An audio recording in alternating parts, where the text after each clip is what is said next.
Here's my analysis of Trump. Let's start with the positive. He's sincere, he speaks his mind, he's fearless, not like Hillary Clinton, who won't do interviews. He's just the opposite. He's done dozens of interviews, he goes into different forums.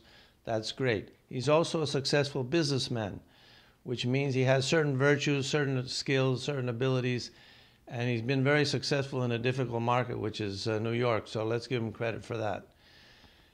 He's right about the United States being the worst negotiator, the U.S. government and its representatives, the worst negotiator in history, and it's even worse than what he said. It is the worst negotiators from a position of strength. Imagine what would have happened if we had been negotiating from weakness. It's easy to negotiate from strength, but the American representatives have given away the store. And he gave some very good examples. After the war with Japan, what did we do? We agreed to defend Japan without them doing anything for us. They don't pay us. So he is a common sense guy. He recognizes it's a bad deal. At the end of the Korean War, what did we do? We left 25,000 American military personnel there in the demilitarized zone. Exposed to being wiped out and killed by a nuclear bomb from North Korea. What for? What do we get? What are the lives of those men worth? Why can't the South Koreans take the first punch and then we come and rescue them? Which of course we shouldn't.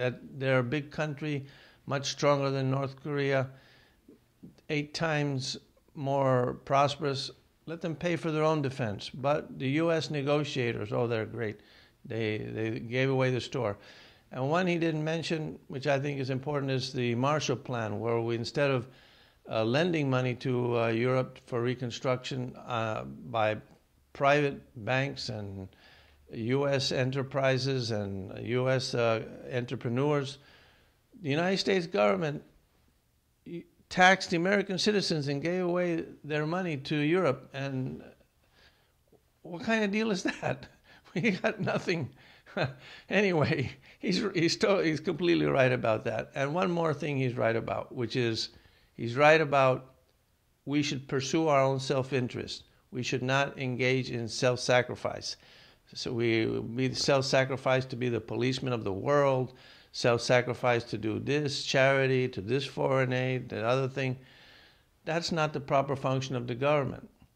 Anyway, the real problem here is that just wanting to achieve your own self-interest is not enough, either in life or in public policy.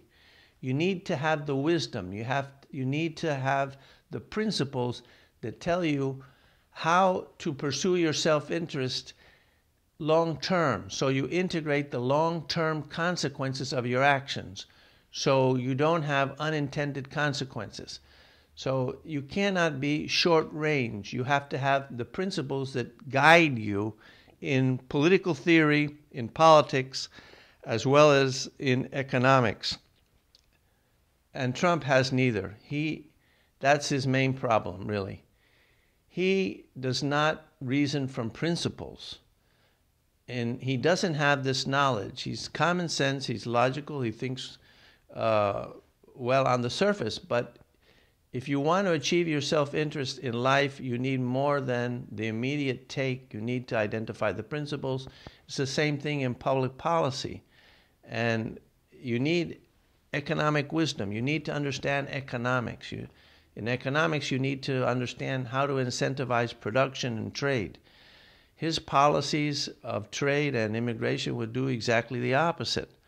So this is what you have to do. You have to be able to understand the principles, the guiding principles of political theory, the ones that created the United States, the ones that are stated in the Declaration of Independence. To secure these rights, governments are constituted. Which rights? The right to life, liberty, and the pursuit of happiness.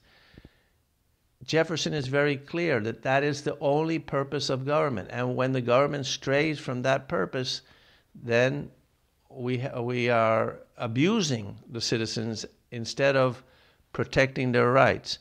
Now notice that in the Declaration of Independence it says pursue happiness. It doesn't say guarantee happiness. It's not the government's job to give out things, goodies like Trump is constantly promising, I'll give this to the women, I'll give that to the veterans, I'm going to give this and that or whatever. That's not the job of the government. The job of the government is to protect the individual rights of the citizens, and that's it. We need a small, limited government, and he doesn't understand that. And in that sense, he's not a conservative. So he's right about pursuing the self-interest, but the problem is he hasn't identified the principles. Now, he has no principles in these areas to guide him, and he doesn't reason from principle. That's